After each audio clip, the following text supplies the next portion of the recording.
we're alive. How you doing, man? It's been a while. Good, brother. Yeah, how you been?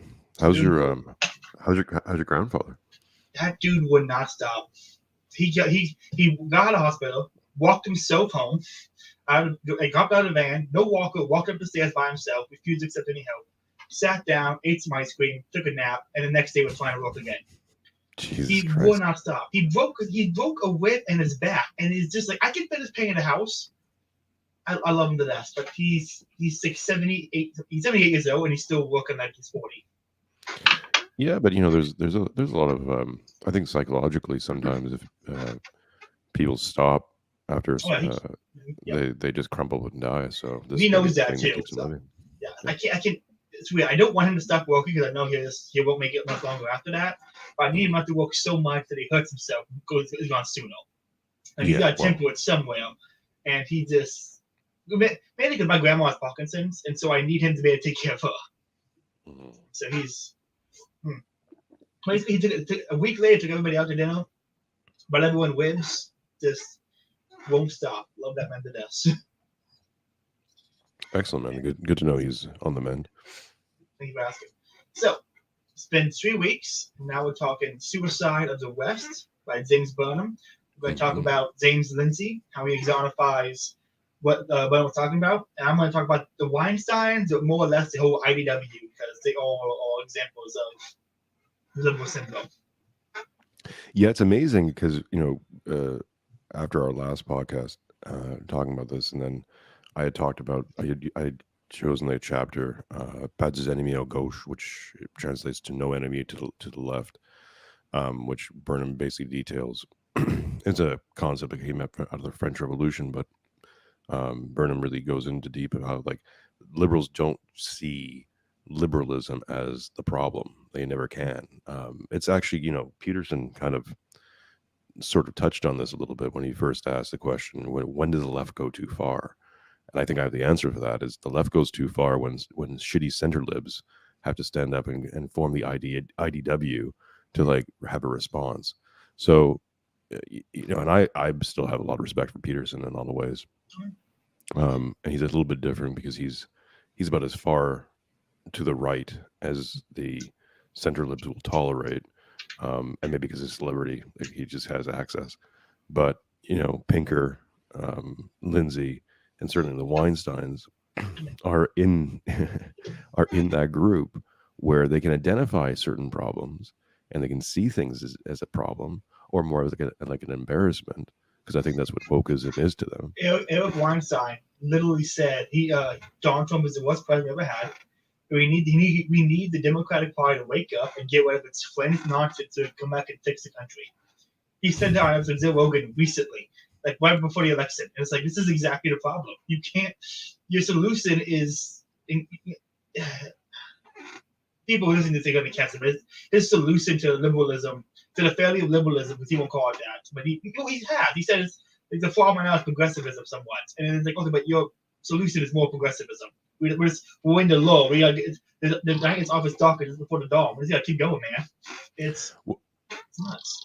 Yeah, I think that's the biggest breakthrough I had. That, when I first started Yarvin about, I don't know, a year and a half ago or so, I had just gotten to that. I'd gotten to a few points where I realized I didn't have any more answers. Like, I had all these, I could see everything going wrong. I could see all these things, starting to come into their fullest expression. And yet there didn't seem to be any answers from the left or in liberalism to deal with this stuff. And then I started reading Yarvin. I'm like, oh, okay. Well, maybe the answers, whatever those are, solutions, remedies, whatever, don't exist within liberalism. And, I've railed on, I'm not even going to start again, but I think the Suicide of the West kind of exemplifies this. And I think that's why you asked me to do it, is that I've been railing on about trying to escape the liberal frame for months now, because I see that as the crux of it, that we can't even have a conversation while we're using the words that or the modalities that keep leading to these same conclusions. Like, wokeism isn't a bug, it's the feature. It's the, now that we have ESG scores in businesses. Like that's the rod is everything now. I don't know if you know what ESG scores are. They're environmental, social governance scores. They're basically investment social credit scores that, if depending on how you rank, will depending on how the banks and other investors put money into you, because they see you as, it's basically risk assessment. So if you have a low ESG score, you might be too risky. You might have a lawsuit. People might, your PR might suck, so they back away from you. And that's explains everything why you see these big companies doing like Gillette ads and whatever. Pick your flavor of the month. It's because they're running scared, because they've actually painted themselves into a fucking corner. And that's and this isn't like, Lindsay can write another book about wokeism all he wants, or Pinker can tell you how wonderful things are going, but we're actually in the collapse. Like, this is the collapse. Have you read Hopper's response to Pinker? Have you read it? Pinker put out a book about like the grand historical narratives in the rich history of history, and Hopper just dismantles them in a great article. I'll send you a link to it later. I think it's in the Great Fiction. It's called A Libertarian Quest for a Grand Historical Narrative. And it's pretty much Hopper versus the IDW. Well, I haven't read that, but I definitely would love to read it. But I read Pinker back in the day, because I used to read Chomsky, and I read both Chomsky's and Pinker's linguistic stuff, because they're both, people don't know this, is like Pinker was a student under Chomsky directly for linguistics.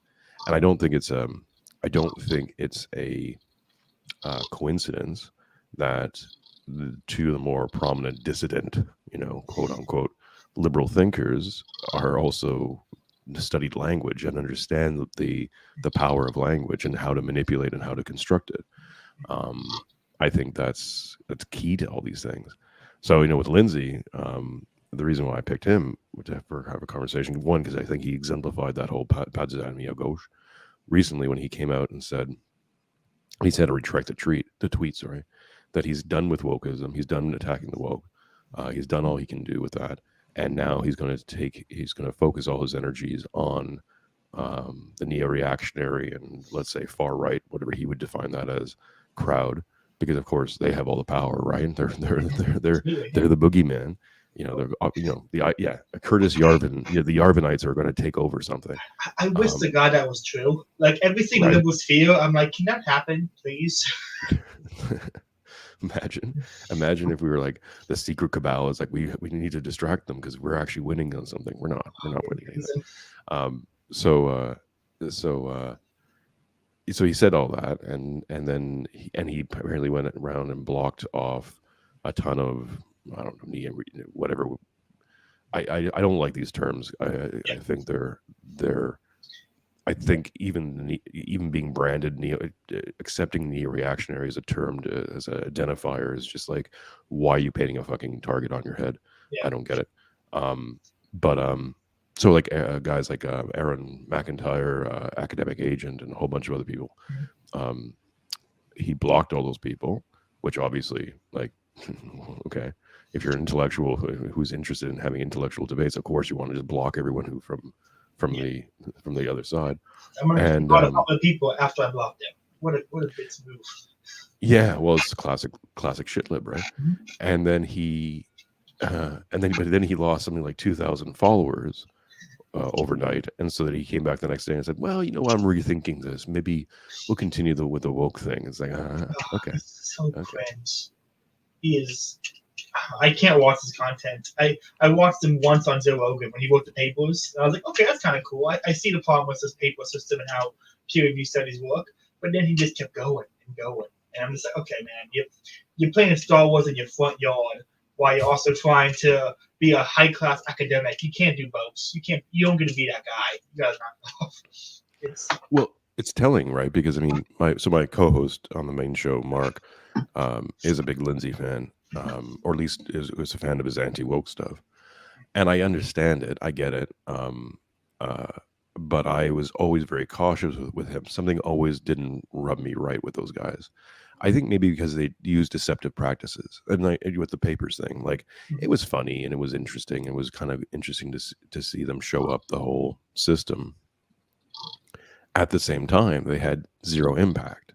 Yeah. Like nothing changed.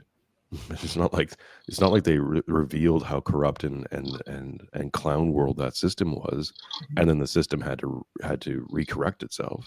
Yeah. Which is interesting, because I'll get into some quotes from Lindsay um, in a second, but because he's of the mindset that liberalism is self-correcting, which again Burnham talks about in Suicide of the West, that the liberal syndrome, what part of it is that there can be nothing wrong with liberalism, that liberalism is a complete perfect system, and where it errs is only erring in, let's say, ignorance, which can of course always be corrected as new knowledge is gained. Then the new knowledge is applied to the system, and then it corrects itself, and everything's wonderful. This is a complete divorcing oneself of reality, because it's not like the system's perfect. The system's flawed, and you might be able to make it, let's say, less flawed, or more to your preference over time. But it's liberalism, slavery is part of liberalism. Like the entire American experience from its creation is a liberal country. Like beyond a Christian country, it was also a liberal country. And once you start to understand that that's the liberal frame we're dealing with, and how total it is and all encompassing it is, it can be a bit of a black pill in terms of understanding how much you have to unwind to get yourself free of it. At the same time, it's powerful because you understand that, but there must be something outside of this. History is not based on this stuff. It's this liberalism is part of history. Not history is not part of liberalism. It's it's not a duality that way. I finally finished the book. Actually, I finished it today, like an hour and a half ago.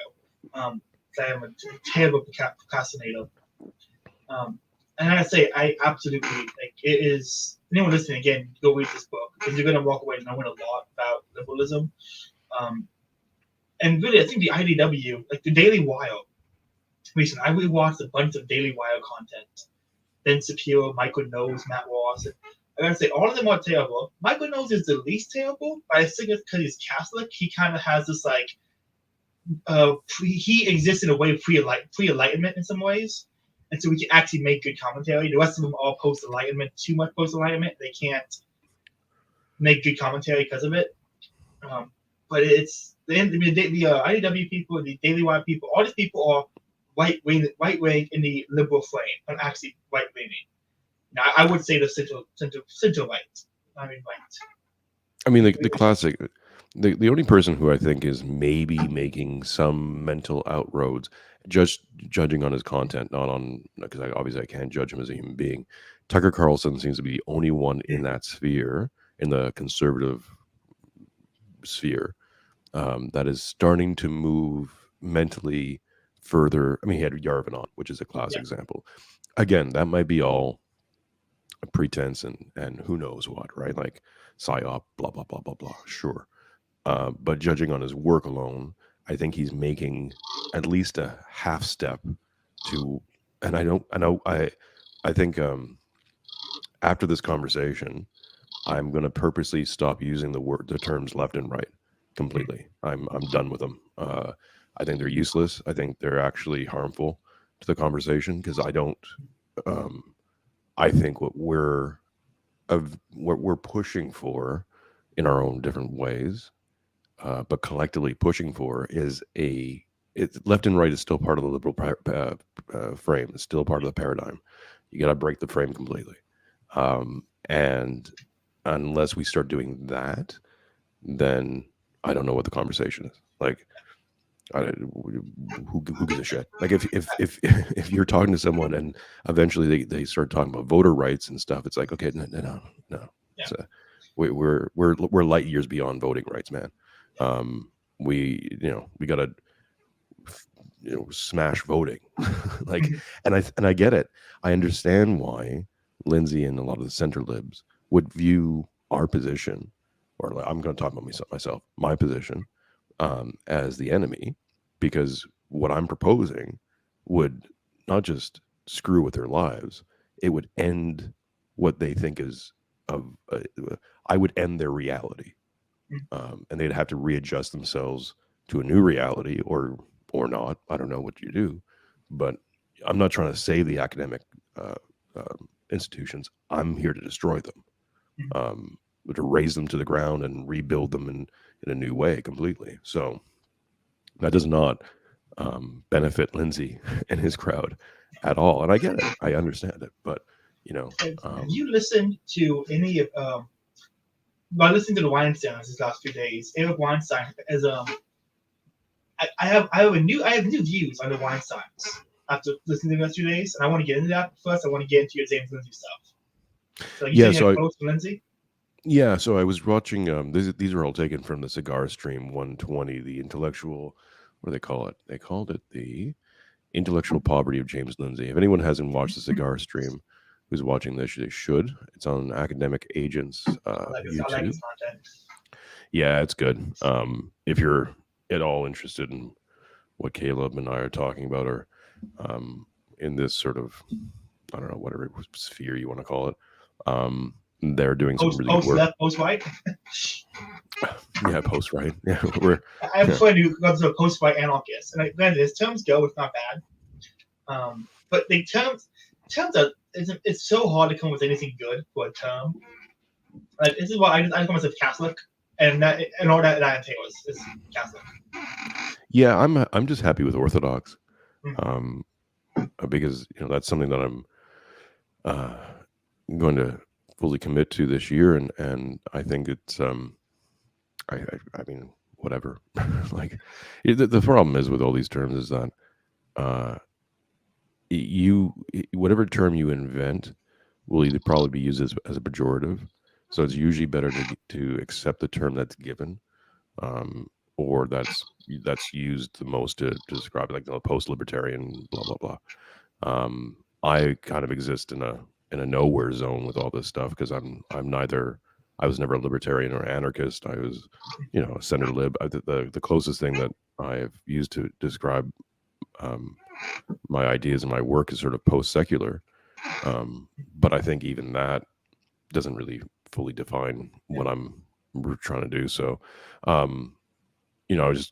everyone's talking about Hayward now, because he was just on Pete's show and Buck's show.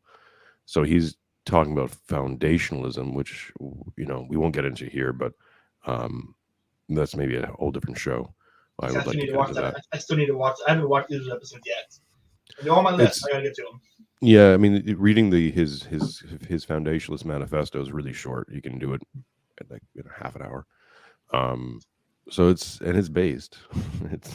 it's based as fuck. I definitely have to read it. Yeah, I mean, it even tests me a little bit. But I don't know where I'm going with this. But Cigar Stream, James Lindsay, as we go on. Oh yeah, okay. So Cigar Stream. So people should watch that. I'm not gonna try to tilde their whole thing, but they were, So we were having this conversation about Suicide of the West. James Lindsay came out with his statements. I was like, oh, that's perfect. That's a perfect example. And then these guys did a 3-hour dismantling of Lindsay and some of his ideas. So they're quoting from his book he wrote with Helen Pluckrose called Cynical Theories. And I'll just read 2 of the quotes that came to mind from the segment they were talking about.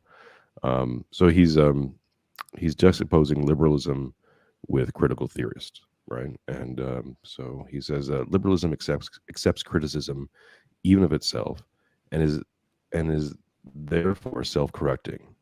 Theory cannot be criticized. Liberalism believes in progress. Theory is radically cynical about progress. And then he's go further down. He's like, theory focuses on victimhood, and liberalism concentrates on liberalism encourages disagreement and debate as means of getting at the truth. Which you mean you could pluck those things directly out of Burnham, where Burnham's like, this is what liberals always believe, and it's amazing to me. Like, when I saw that, I was like, aha, there's a connection, right? In chapter 3, Burnham goes through this, where it's like, the 45 or the 30 some odd points, The fact that they think that liberalism is self-correcting to me was like the big highlight. And that is at the crux of all this stuff, right? We've talked about this, and I've talked about this on the shows, that the fundamental difference between, let's say, the two sides is that my side believes that we live in a fallen world, and I'm sure you feel this way as a Catholic as well. We live in a fallen world, that we are imperfect, and that we will never be perfect. And the project is not to be perfect, but to live up to the sacrifice of Jesus Christ in every way possible, and try to be as good as possible at all times. Whereas the liberal believes that no, we're already there, and if there's any problems, well, we'll just self-correct. We'll have a debate and have some disagreement, and then it'll sort itself out, because the marketplace of good ideas and blah blah blah blah blah, some nebulous bullshit terms. And that to me is that's so. This is Lindsay, and this is why he's not our ally. He'll never be our ally. He can't be our ally. Even as hard on the paint as he can go against the woke isn't our problem. The woke is just a symptom of late stage liberalism. It's the whole fucking artifice that has to go down. So if we were only concentrating on the woke, we're missing the whole bloody picture. And so I think it's a powerful. And again, people who think who may listen to this from only, let's say, marginal conservatives, if you think that he's not coming for you too, because he's gonna identify the threat always as far to the right as possible, and that's always the boogeyman. So as far as they can siphon you into that position, you will never be safe. Like it's just the fact of liberalism. Liberalism can't accept anything out of a very narrow box of what is acceptable, let's say, behavior and ideas. Anything that falls outside those ideas don't get debated. Those ideas don't get challenged. Those ideas don't get even in any way incorporated or questioned. They're just excluded completely. Good. Let me just end this rant. I'll turn it over to you. This is a secondary thought I had. Bill Maher classically called out Justin Trudeau, or some of Trudeau's previous comments about the anti-vaxxers being misogynist and racist and that kind of thing. And Bill Maher said on a show, like, that sounds fascist, right? So I'm paraphrasing, but basically said that Trudeau's starting to sound like Hitler. And everyone reacted to that. But again, see how he juxtaposes Justin's ideas, is that if you say something that is fully befitting within a liberal progressive frame, that's not even woke, that's just classic liberal, if it doesn't fall, so if you fall a little bit too much to one side, you now become a fascist, as far right as they can get their head around. They don't understand that fascism is just a byproduct of liberalism as well, but that's a different conversation. But see how they shift it. It's never just like, well, maybe the liberals' ideas are bad. Maybe liberalism has some. Maybe just being called a liberal can be a pejorative enough as it is. But Bill can't do that because he's in that group. He's in that frame. So. On James Lindsay, do you see his anti-religion tweets recently?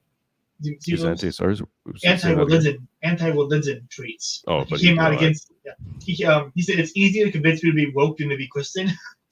And he had zero patience for religious. He went hard after like religious fanboys, religious followers. He's an atheist, so. Yeah, it was completely. It was an example of like this. A lot of people on the right were like, "See, he's an ally. He's a left-wing guy can be an ally." No, they don't exist. Like there's no left-wing allies. There are left-wing people who are on your side. Burnham to the best. When the liberals attack the left, they will be grudgingly find a silver-point ally on the right. And they hate that. They can't stand it. Well, no, but here's the thing. There's no conservative allies either. The thing that we have to start understanding and adjusting to is that even a classic conservative will sell you out or give you up because they don't. famously canceled Sammy Sings. It was Sammy Francis, wasn't it? Exactly. It's I just don't D'Souza. know who that was actually. It's all those guys.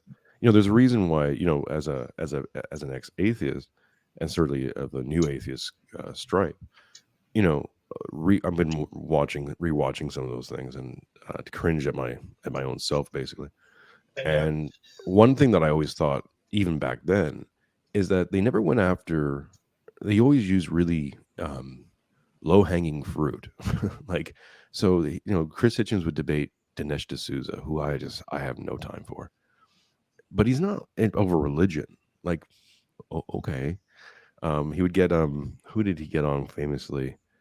I mean, some of the religious leaders too, like what's his name? Who's that black guy from the States? He was always pulled out of the woodwork when they need like a black religious leader to say something. It's not Farrakhan, obviously, but No, I know who you're talking about. I don't know his name. It'll come to me. But again, none of these people are really fit to make a good theological defense. Like, so, the best one they had was William Lane Craig, and as much as I can respect some of Craig's work, he's not the best at debating religious stuff. No, and I mean, my personal opinion about Christian apologists is like they should just stop, like go away.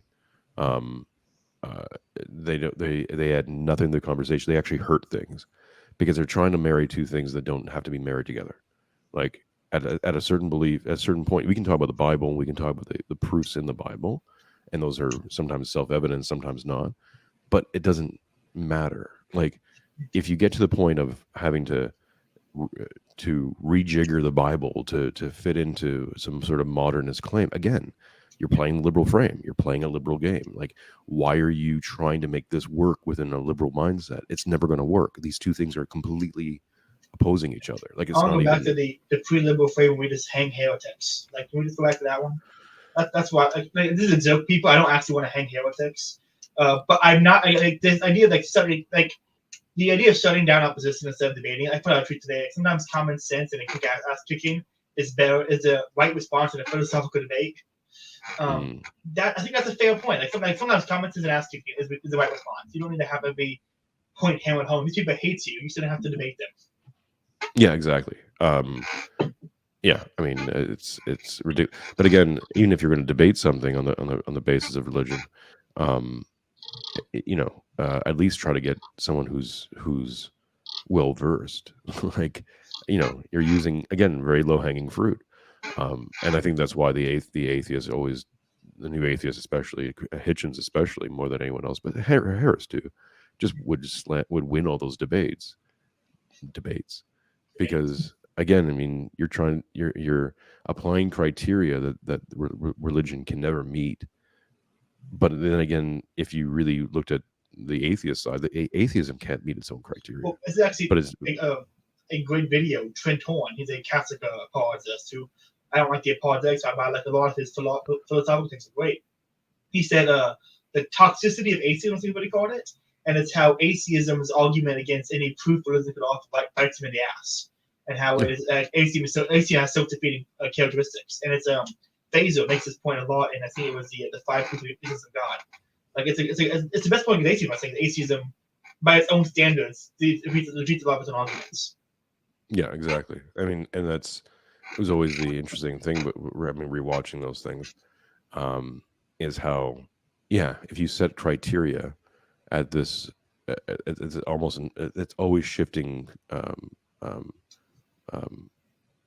proof level. Like, you know, nothing short of like literally angels of God showing up and materializing and walking down a staircase onto God, and then hearing the booming voice of God throughout the heavens.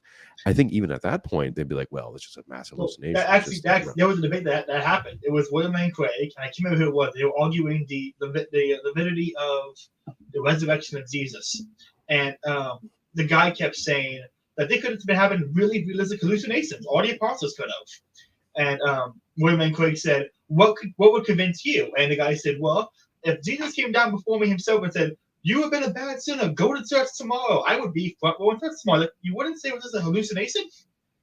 And it's like, that's the problem with like a lot of his own claims defeated. Like, There's actually Trent Horn did another debate with Matt Dillahunty on the resurrection debate, and I used to think the resurrection debate was a really dumb saying. Like it's purely face based. You can't, I think, argue it for reasonably. But his argument was that if you deny the resurrection by the same standard, you have to deny things like Washington crossing Delaware. Like the same historical evidence we trust has to be applied equally. Which is actually why I think that is the best part of Christian apologists, is they inadvertently show the failures of everything else by trying to apply things and by pointing at the failures of everything else. I don't think they do great when they start trying to argue with the same framework, but they do great at showing the failures of every other framework.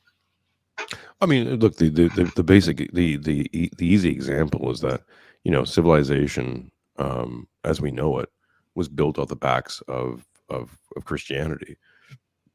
And I know there was great civilizations before that, Rome and whatever have you, but no one wants to live in even the high part of Rome, like unless you were one of the like 12 people, maybe, who had money and security. Everyone else got fucked. Like it's like no one wants to live in that, man. Ancient Greece. Oh, ancient Greece, Plato and stuff. Like, yeah, most people lived in shit. You don't want to go back to ancient Greece. Like you just got invaded on a Tuesday. So the modern civilization and anything we can even conceptualize as modernity is built on the back of Christianity. And there's no atheist claim that can even come close to that. And again, we go, well, things haven't been tried. Yes, they have. Soviet Union, North Korea, China. There's a lot of giant secular countries. We look at Montreal, Canada, Quebec in Canada. Okay, one of the most secular. They've bent over backwards over the last 20, 30 years to create a hyper secular society. Even though they've left all the Christian icons up because history, blah blah blah blah blah.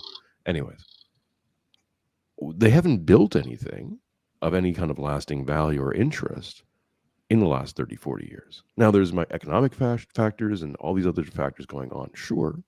But name me the great atheist architects. Name me the beautiful, everyone can go to the Sistine Chapel and no matter what your religious background, go, wow, okay, that's beautiful, right? Notre Dame wasn't cried over by just Catholics. It was cried over by anyone. But the destruction of the church, like it's not just a religious icon. It's an icon of beauty. Name me a counterpart. Find me an atheist counterpart, please. And again, I'm from that old perspective. Like I spent way more years being an atheist than I have been anything else. And I finally got to that point where my contradictions stacked up to where they started collapsing in on themselves. And that's, maybe that's what, I don't know if Lindsay will ever do that. I doubt it. But, or Pinker or whoever, or the Weinsteins. And I'm going to pass the mic over to you to talk about the Weinsteins. Because everything else I have to say about Lindsay, I think I've basically covered. Is that, I guess maybe my tilde is this: be very careful of the allies you think you have. The enemy of my enemy is my friend shit does not apply here, because if we're not having a conversation about what to do after all this falls, because that's what's going to happen. Like the Lindsay guys and all that stuff will still be arguing for the righteousness of Harvard or the institutions, while the institutions literally collapse and or kill them, like round them up and put them in. Lindsay's a perfect example. When we heard about Scholzenskin talking about people in the gulags who just would rather accept themselves being guilty than accepting that communism had failed, and communism had done this to them. And I think that anyone who's on a steady diet of Lindsay is just inoculating themselves against the actual problem, which is the entire artifice that they're involved in. But anyways. So on point institutions, the next thing I want to talk to, like Eric Weinstein and Brett Weinstein, have my views on them are not favorable, but I have much more understand them now. And I can see elements in, like, the reason I think I chose them is I think out of the IDW people, they're the best. minus Jordan Peterson. He's a weird one because I don't rope him in with the rest of them because he believes in hierarchies, But so does Brett Weinstein. See, Brett Weinstein is an evolutionary biologist. People who don't know, and so he'll make some really great points about evolutionary biology, about how social structures work, about how things are developed, and I put it in a really interesting way. He's still stuck within the framework. Like on the opening of the Zero podcast I listened to one, he talked about how equality of outcome was bad, but equality of opportunity was necessary. And it's kind of just like, dude, you understand, like, if everyone has the same opportunity, they have to have the same starting point. And have the same starting point at the same, they have the same outcome of the previous generation.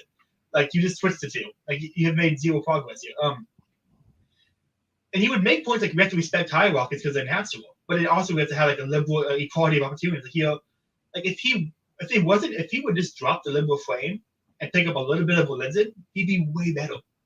Like he can't though. He can't, and that's what sucks about him. But he has so many good. And Eric Weinstein and both basically got shut down by institutions. Why in them? Like Eric Weinstein was asked to move from Harvard because they didn't like his work he was doing. Because it was going to affect their money-making scheme, pretty much. Which makes him interesting, because they will say, here's all the problems with the institutions. They won't say they need to be destroyed. They won't say we got to start over. And they'll still say, Eric Weinstein did a whole podcast on the problem with peer-reviewed studies. He still likes studies that are peer-reviewed. He just had all these problems with it. And this is my problem. They can both, from inside, they can see the problems and admit there are problems, but they won't ever take it all the way. Like they sat down with someone who would take it all the way, they think he's a crazy person. And that's what sucks about my thing. Is like you can watch them and you can pull out, like I pulled a lot of good stuff from listening to them. But I had to do the work. I had to take what they say and then add to it. When they were just a little bit more radical, they could be way better. And that's what sucks about a lot of the identity people, I feel like. Well, I think I think one of the biggest, the thing that also sets us apart from the liberal frame is that I'm not threatened by liberal ideas at all. Like their ideas to me are not threatening. The institutions and the outcomes and the power structures that spring up from those ideas, now that is a problem. Those can directly impact my life or indirectly impact my life very, very negatively. But in terms of if they think that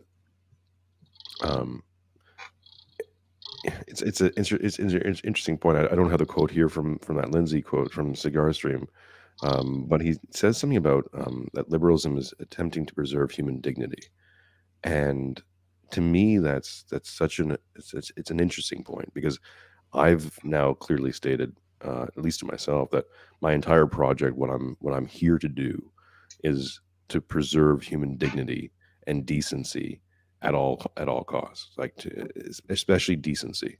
I think the two things are intertwined, that you can't have decency without dignity, but decency is at the core of it.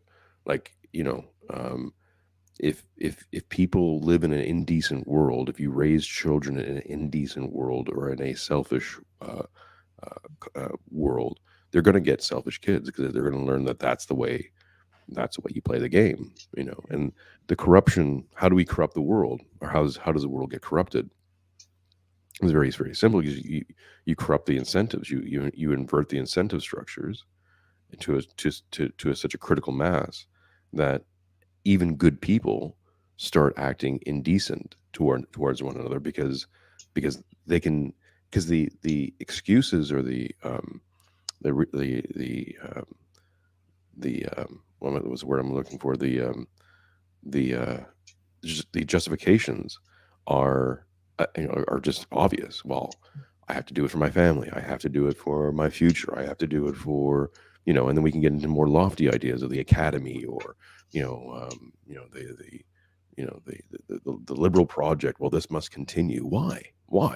No one can answer. I don't think, if you actually asked Eric Weinstein or Lindsay or any of these guys, like, why does this have to continue? Why Harvard? What could there be a world without Harvard?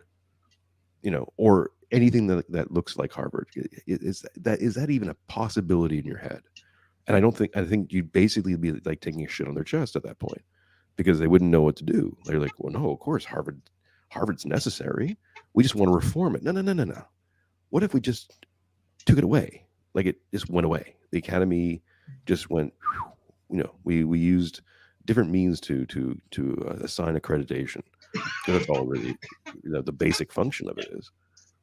Well, what if we just change that mechanism to something else? And I don't think they have any rational or emotional way of dealing with that world. And it's what sucks about Eric Weinstein. Right? 20 minutes ago on Zoom Rogan, and he talked about how he was pushed out of academia, he was attacked by his colleagues, how they wouldn't credit his work, they did all this nonsense to him. He really was, and he talked about how they used their power structures to affect GDP and boost and line their own pockets. Like he would adequately, from the inside, describe everything wrong with them, and you still defend them. And that's how embedded they are in this liberal frame, and how you can't really. It's hard to break someone of a liberal frame. Like I don't think you can. I think only people I've seen break the liberal frame are people who became religious, which to me implies that it has to be a spiritual saying, not just a reasonable saying. Exactly. Yeah, and so I pray to find religion because imagine if Eric Weinstein were religious, that'd be great. But that's why I think Jordan Peterson is not stuck in that same frame. I think he understands. That's why Jordan Peterson isn't, and Ben Shapiro somewhat isn't, because I think they both understand. They're the only ones in that I think who are actually religious. And Jordan Peterson might not believe in God, but I think he understands religion enough not to be placated by the same problems of Weinstein and Sam Harris all. Sure, but we have to be very careful with that as well. Like generally, the easy criticism with Peterson right now is that Peterson's railing against vaccine mandates, at the same time going on a speaking tour, which in theaters that require proof of vaccination, vaccine passports to get into the theater. And I forget, Josiah has been really good on this, and a few others. And I again, I have no defense for him. Ben Shapiro is another one where someone he just said that Daily Wire funded some other guy, but again, he funded that cop who saw that oh my God, what's the name? I know he broke it. The cop known enough warned someone and killed him, and he got a book deal from Daily Wire. Yeah, exactly. Because again, hang on, but again, all these things are connected to it, right? So I think yes, I agree with you that Ben Shapiro and Jordan Peterson have a vision outside the frame because of their religious upbringing. Here's the thing, though: they make their living, and they make their whole entire reality, right? Their lived reality is within the frame. So you're not just asking them, even if they could maybe see something, right? I'm not trying to attribute malice or anything else to them, but it does seem to be incongruous, right? Based on their actions. It's like, why are you saying one thing and doing another? Like my formalism, my formulist brain wants to see smoothness, wants to see like connections, right? And as soon as I see someone saying one thing and doing another, that's red flagging for me. So that's like, even if we could give them the benefit of the doubt, saying that maybe they could have a vision outside the frame, they're still acting very much within the frame, and to the detriment, I think, of their own position. Because again, it's like how much more do you want to discredit yourself? Like, you don't need your enemies to discredit you. You're doing it yourself. Yeah. No, that is the problem. Like, I think if Jordan Peterson, if he took his own, how about this? Not if he took his own advice seriously, if he took some of his advice and ideas to the next step, where I think his ideas logically lead. Like, how many people do you think became Orthodox or Catholic based on his Bishop Barrett or his Jonathan play? I can't pronounce his name. Jonathan. You know what I'm talking about? Yeah, I can't. Hazel. Yeah. I think those interviews probably made lots of people Catholic and Orthodox, respectively. And if he just followed his own advice, his own encouragement to other people, true, he wouldn't be where he's at now. I think that's the thing about all the IDW people is a lot of them, but they inspired is so much better than what they are. I think, because I think the IDW for a lot of people was the right goal, and that's what kind of got them going. I know Ben Shapiro I know a lot of people who came from Ben Shapiro to Tom Woods to Pete Quinones to Curtis Garvin, and so and they inspired a lot. I think a lot of good people. I think we're going to see the fruits of that later. I just know those people aren't like all of them can what's a boss bar and can't. They say you did no wrong kind of thing. I hope we don't have to say the same plot on people later, WhatsApp, Eric Weinstein, Brett Weinstein, all those people, Lindsay, in the same way. I'm hoping they can distance themselves from the idol of these figures who are going to inspire other things later.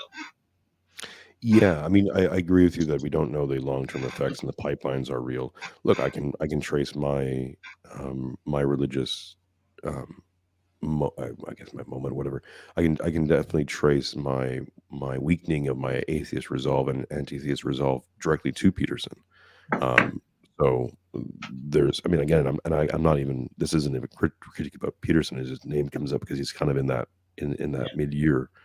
Um, but with Lindsay, and I keep looking at it, and like, the anti-woke stuff is, there's a Schadenfreude, there's a wonderfulness about it because it kind of informs you, self-informs yourself. Like, yes, this the enemy of my enemy is my friend, and he's doing the good fight and bringing this dictionary and uh, criticizing critical race theory. Here's the thing, though: the main people, and if you see, um, there was another guy, I think, in Oklahoma just recently, who was at a school board, stood up and said, like, he's a black guy, but that shouldn't even matter. But speaking out against critical race theory and gender theories and all that kind of stuff.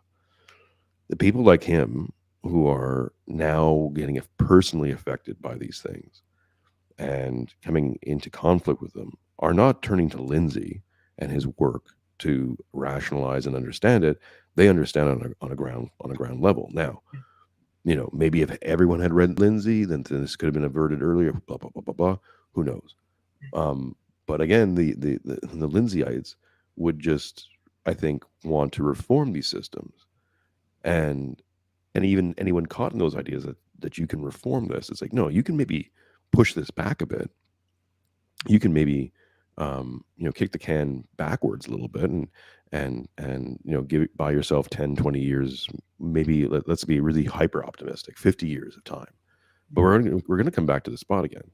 Like, this is not this is not a bug, it's a feature. It's what liberalism produces, and there's no way out of it unless you break the liberal frame.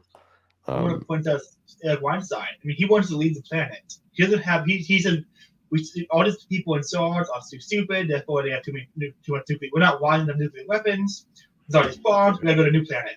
And it's like, what's your new system on the planet? He won't say. It's like the same system. He just wants to start over. He wants like, it's not like you go to a new planet. People are gonna forget how nuclear weapons are made. People who can get to other planets are gonna respawn and make nuclear weapons again. And so instead of, it's like he can't.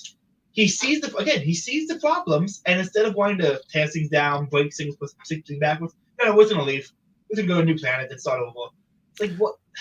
See, you know what I would define it as? I don't even know if they see the problems. They see the let's say the symptoms. They see the symptoms, and they don't like the symptoms. They don't like this. This woke thing is embarrassing. There's other elements of this thing that's embarrassing to them. They don't like it. It makes them feel describing that embarrassing, because that's how it feels when they talk about the left. Exactly, right? And they use shaming techniques, and they use all these techniques to kind of just say, like, oh, we're not them. We're not cultural Marxists. It's like, oh, okay, but if you're a classic lib, you're just, all your systems end up being socialism. Like, this isn't. And again, I expect if you told Eric that, he would just reject you. Like, he rejected Yarvin one time because at a party, apparently I would love to see that. I would love to see that podcast. Why? Would be? I think it'd be eye-opening. I think it would really take someone who's of the liberal flame, who is smart. I'm not denying he's not smart. He's a smart guy. It would take a liberal flame and actually have them push to their limits of the liberal flame, and we can see what happens. It'd be like an experiment. I would want to see what happens when someone like the liberal flame is pushed to the edge. I would find it interesting. I just think they would just reject it, man. At some point, it would just become. We know what happens when. I mean, I can only. I don't know. You're right. We don't know what would happen. But my theory on that one would be that they would just start lobbing ad hominems. They would. You always know when a liberal is being pushed to their limits, because it gets insulting. It gets personal and insulting, like immediately. And that's how their way of just like, nope, can't, nope, no, right? I'm talking to a Nazi, no, So, Yeah. okay. Well, Like it is like y'all been on Eric Weinstein. Y'all been like Michael Malice on Eric Weinstein's show months ago. He's yet to release it. And I think that's kind of a telling trait about Eric Weinstein's liberal flame. Because even Sure. somebody like Michael Malice, who is, I would say, an anarchist, is still coming in the liberal flame if there's under the fringes of it. If he can't handle that, it's something that's kind of a telling trait, I think. Yeah, I think yeah, exactly. No, I agree with you. And again, it's Malice. Malice he's an anarchist, and I wouldn't consider him an ally. But I mean, The fringes of the liberal flame. I'm gonna describe how it's exactly. anarchist. But at least he's successful at pushing these narratives out to their absolute limits, and we can see them start to tear apart. It's the same with Dave Smith. Like and again, I love Michael Malice's show. I love Dave Smith's show. I have nothing against them. I have all the respect for them. But again, these are not allies. They're not your allies, man. Like Dave Smith is so entrenched within libertarianism, he can't see outside libertarianism. Now, maybe someday he will, and maybe someday Michael will. And if it wasn't for Michael Malice, I would never know about Curtis Yarvin. So yeah, same. Same. Like and a lot of the great thing Malice says do come from Yarvin, which is I think like Mike Malice, a lot of the still Yarvin stuff in him, which is a lot of. I think a lot of people I know hate Malice because say everything good about Malice you get from Yarvin. I'm like, that's kind of true. There's nothing good in Malice you can't get from Yarvin. No, true enough. I mean, but again, I think because Malice has more of a trickster kind of element to it, and I think there's an element of him where he just wants to see it. He wants to see it burn. So I think we can't start building this thing until it collapses. It's collapsing under its own weight. We don't really have to do very much. And in fact, if I had any advice to anybody, is do as little as possible. Like shore up your own defenses, look to your family, make sure your guys are okay, and do that kind of stuff. But make contacts, make friends with a farmer, like figure out food and stuff like that. But other than that, yeah, I encourage anyone or anything that accelerates. The Nick Landian in me just wants this acceleration to continue. It's like let's get this over. Yeah, because the longer it takes, I think you're also creating. It dissipates energy and creates much more of a sense of ennui and depression that is not helpful. And again, if I'm being honest with myself and saying that I'm trying to preserve human dignity and decency, more decency more than anything else, then I don't want to see this drawn out over the next 20, 30 years or whatever it is. I mean, I honestly, I think we don't. I think we don't get out of the decade without some major collapses, like things that even the most shit lib, even the most blue pill person on the planet is going to step in and go, well, gosh, that looks bad. That seems unfavorable. Yeah. On that point, let's wrap this up with the last paragraph of the book, and then we're going to talk about that paragraph a bit before we wrap it up. So it's the last paragraph of the book, talking about what liberalism is and the collapse of it. It says, but of course, the final collapse of the West is not yet inevitable. The report of its death would be premature if a decisive change comes, if the conflicts of the past 50 years should cease and be reversed, and the ideology of liberalism, the pride of its primary function, will fade away, like those feverish dreams of the ill man who, passing the crisis of his disease, finds he is not dying after all. There are a few small signs here and there, but that liberalism may already be starting to fading. Perhaps this book is one of them. Now, I think it's two ways you can read that. Is liberalism meaning the state and how they seem with all current institutions and systems, or is liberalism just the ideology that's in control of all these current institutions? I think he's right about liberalism is fading because I think more and more people are not becoming more and more people are breaking the liberal flame. So I think he's right on that, but I don't think he's right about liberalism fading. I think it's going to just collapse. I don't think that's not being pushed back. It's going to collapse. Well, also, I mean, and this is where I disagree with Burnham throughout the whole book, is that, and maybe I'm wrong. I'm just some dude with a messy office. But again, in my concept is that the West is liberalism, that these two things are inseparable. So that Western civilization is liberalism, is a story of liberalism. So its rise and fall will be the rise and fall of liberalism as we know it. Now, if something takes its place, or if we can, let's say, divorce liberalism from Western civ, I would then say, well, maybe that's not Western civilization as we know it. We can call it that, and we can call it whatever we want to. But I think at that point, it's no longer Western civilization. Like I said this to a friend of mine a few years ago, and he just scoffed at me. But I was like, Western civilization's dead. It's done. It's everything that we would associate with that thing is finished. We're seeing this in Canada right now, where there's just seizing. They're using this opportunity to call protesters terrorists and seize their assets and all these other things. That's not Western civilization. There's no tenet, there's no foundational idea in any Western civilization where you could defend that. Now, it's not that people haven't done things like that before, but we usually call those people tyrants, and usually have brook very little patience with them. There's been zero condemnation at the UN about Trudeau. Do we know,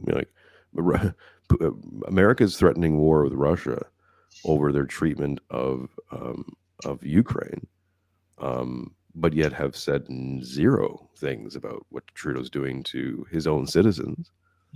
If we said that the Belarusians were doing what Trudeau's doing, then there'd be calls for open war on CNN. That's not conjecture. We know that's true. So, this is not a bug. It's a feature, and this is the collapse of it. So if you still think that this is in any way, shape, or form something that comports itself to the definition of Western civilization, I'm like, it's I guess progress of a kind, but I don't get it. If this is your progress, I'm out.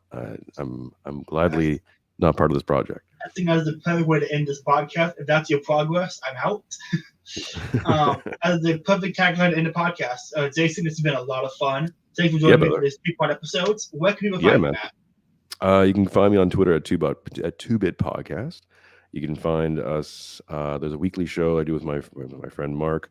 That's on YouTube. We usually do a live show, I want to say every Sunday.